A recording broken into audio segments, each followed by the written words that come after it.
Hola, ¿qué tal, amantes del caos? Bienvenidos a un nuevo episodio de mi Casi Podcast. La historia de las naciones tienen siempre capítulos violentos. La nuestra no es la excepción. El que les contaré el día de hoy es quizás uno de los más sangrientos y también, por conveniencia o incomodidad de algunos sectores, uno de los más olvidados. Bienvenidos y disfruten del viaje.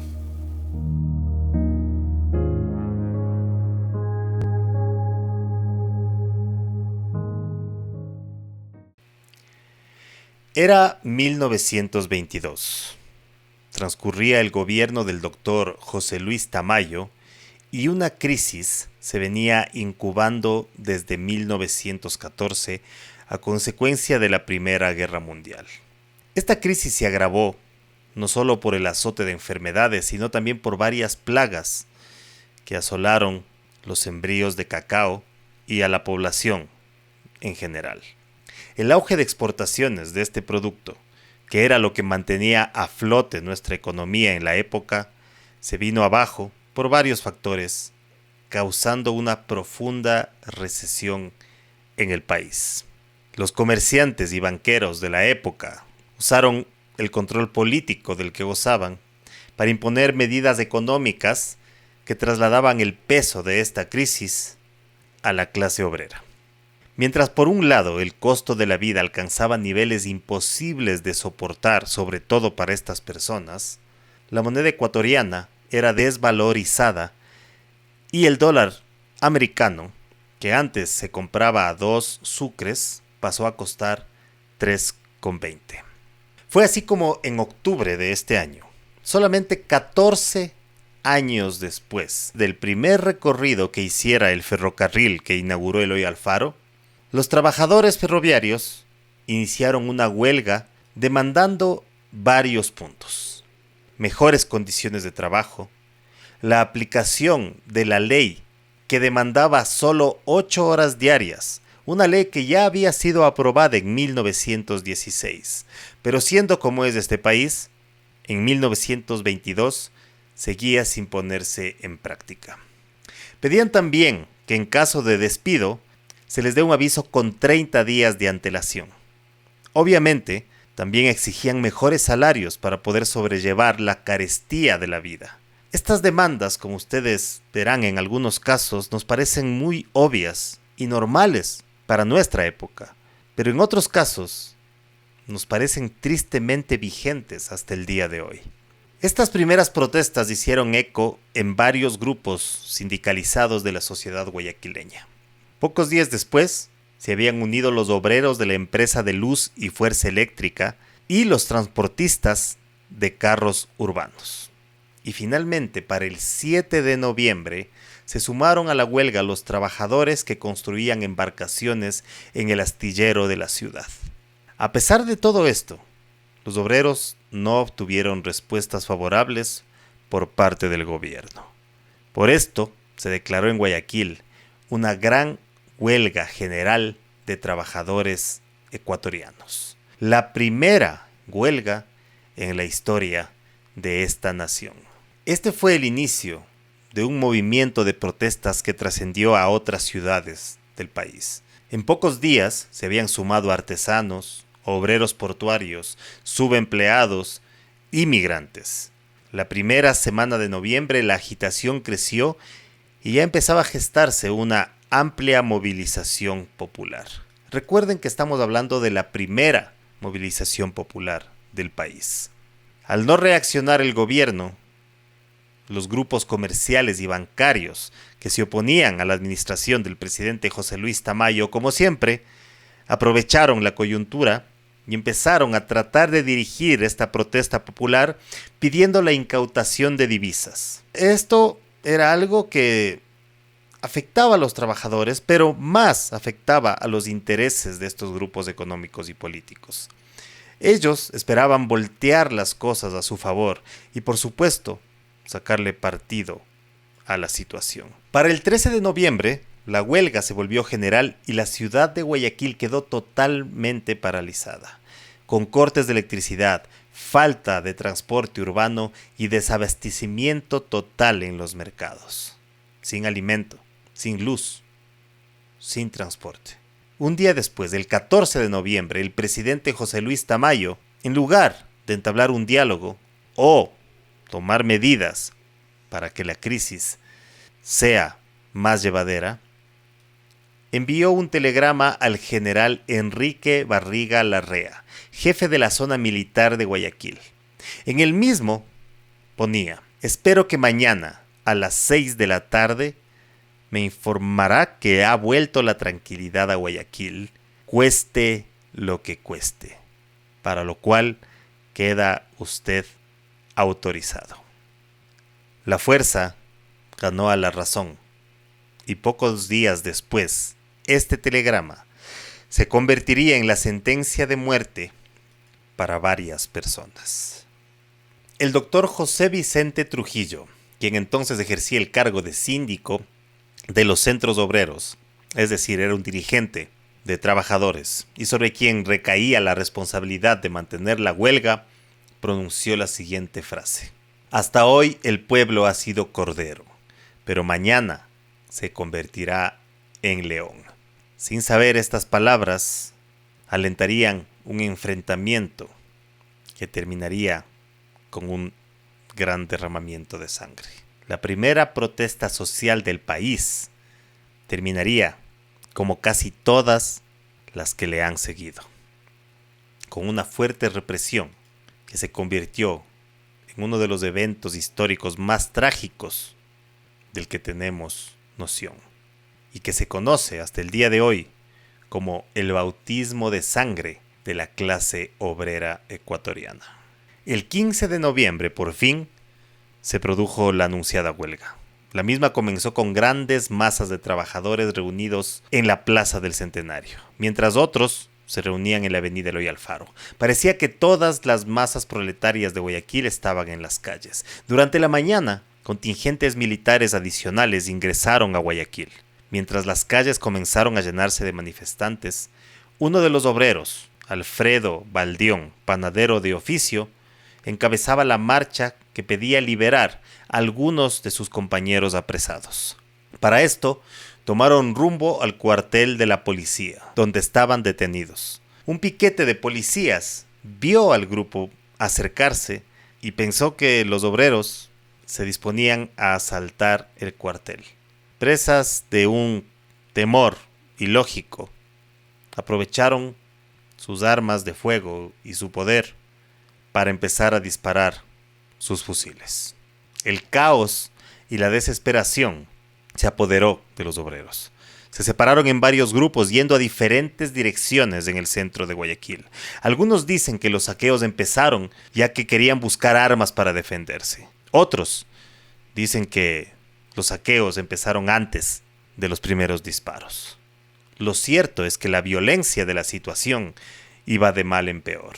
El grupo del panadero, Alfredo, divisó entonces un grupo de policías que custodiaba una mesa electoral, ya que ese día se realizaban elecciones locales. Desesperados por la persecución de la que estaban siendo objetos, atacaron a los policías tratando de quitarles sus armas. Se cuenta que Alfredo logró arrebatar un fusil y fue de las primeras personas en responder el fuego con fuego.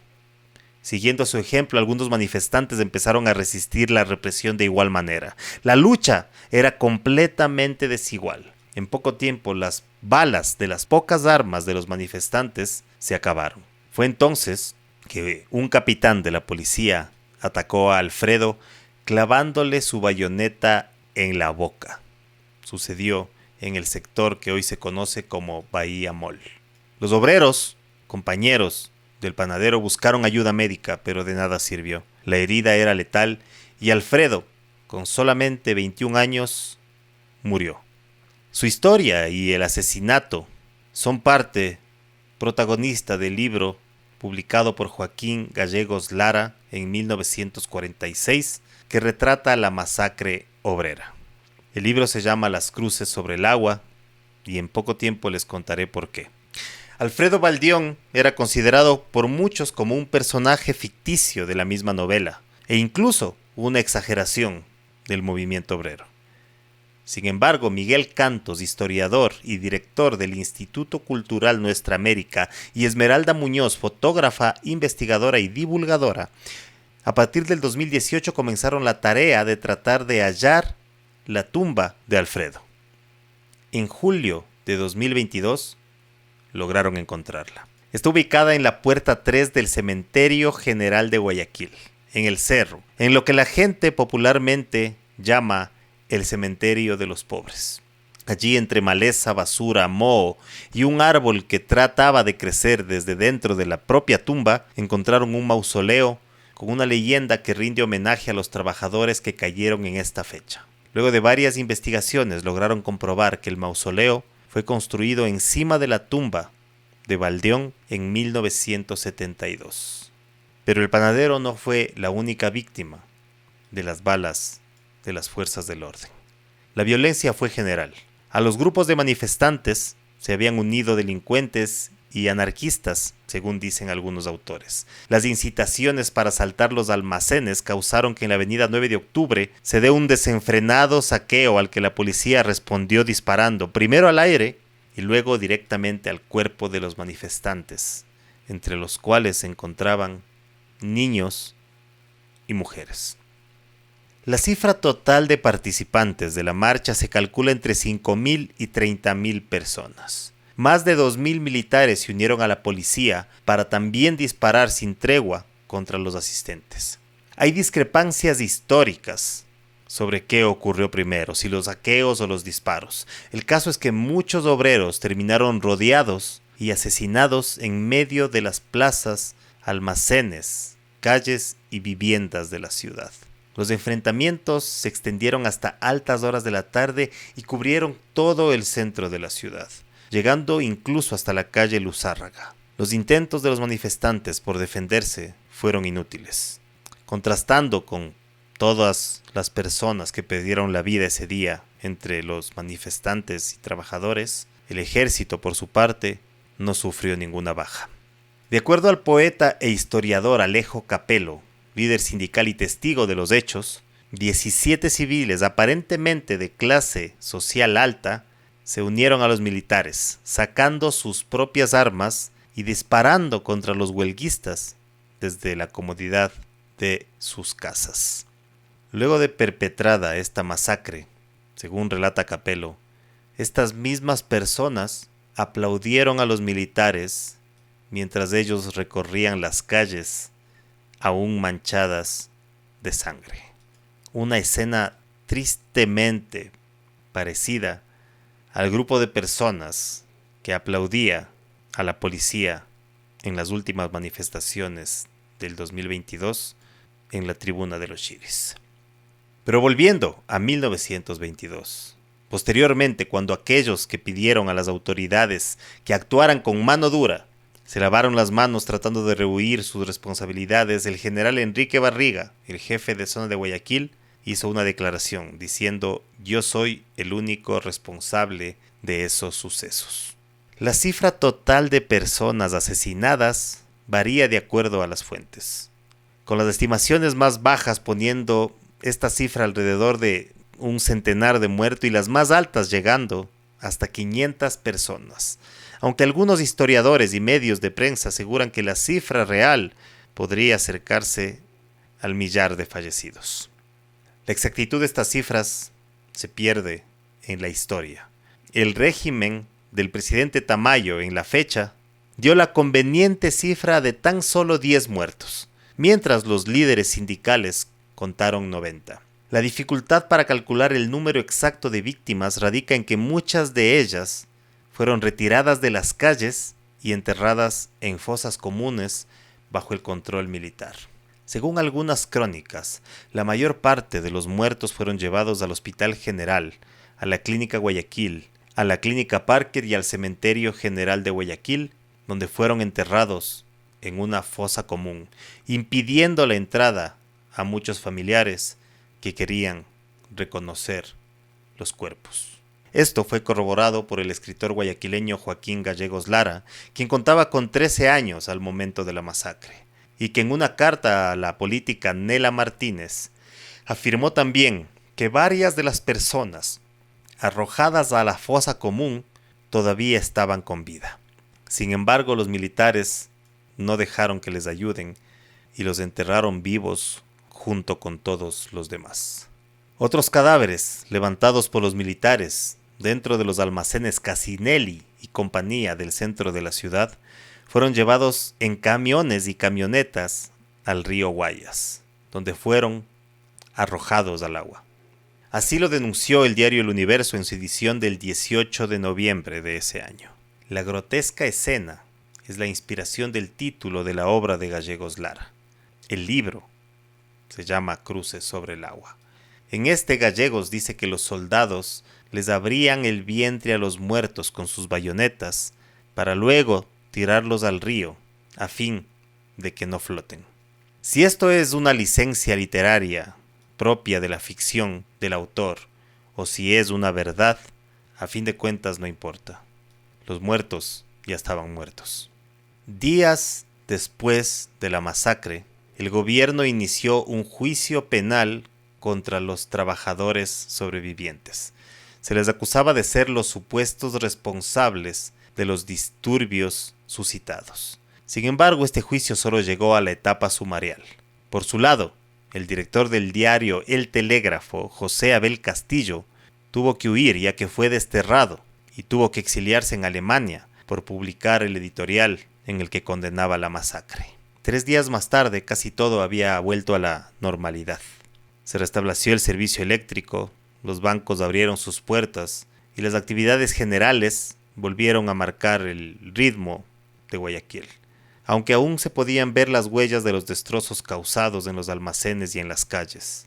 Además, persistía la presencia de policías y militares. En una entrevista con el periodista Francisco Febres Cordero, el escritor e historiador Alfredo Pareja Díez Canseco rememoró los hechos de la masacre que él mismo presenció durante su adolescencia. Contó lo siguiente: yo tenía 14 años y me movilizaba en una bicicleta marca Bianchi que compró a plazos mi hermano mayor. Pagaba por ella 2 sucres semanales. En mi bicicleta salí al día siguiente de la catástrofe y vi mucha sangre por toda la ciudad. Yo vivía en un departamento bajo de la calle Rocafuerte y por ahí pasaban los vagones del ferrocarril de la aduana llenos de cadáveres. A fecha de hoy, mes de noviembre del 2020, 100 años después de esta masacre, ningún gobierno se ha pronunciado sobre estos hechos. Tampoco ha pedido disculpas por lo sucedido. No existe un monumento ni un documento oficial que condene los hechos. La fecha es tan solo rememorada por organizaciones de trabajadores, quienes cada año colocan ofrendas florales y cruces en el río Guayas en honor a los asesinados, a las personas, gracias a las cuales ahora todos tenemos una jornada laboral de 8 horas, noticias de despido con 30 días de antelación y algunos otros derechos de los cuales gozamos. Haciendo esta investigación, me encontré con algunos artículos que sin ninguna vergüenza niegan todos estos hechos. Los tildan de exageraciones y algunos incluso de mentiras e inventos. El diálogo siempre es la mejor opción a la violencia, y el sentido común nos dicta que ninguna razón justifica la pérdida de una vida. Los asesinatos del 15 de noviembre de 1922, sean 10, 20 o 500, reflejan una realidad que lastimosamente hasta nuestros días se sigue repitiendo. Si la democracia es el poder del pueblo y lo que dicta la mayoría, ¿por qué siempre la primera solución a la protesta social por parte de un gobierno supuestamente elegido por el pueblo es la violencia y la muerte? Es evidente que la democracia es solamente una utopía y el gobierno del pueblo un espejismo. Esto, sumado a los intereses egoístas de grupos de poder y, por supuesto, de algunos dirigentes sociales que aprovechan la situación, condenan a nuestro país a repetir una historia que sigue siendo escrita con sangre. Como siempre les digo, recuerden que uno aprende más hurgando en lo desconocido que en lo que cree conocer.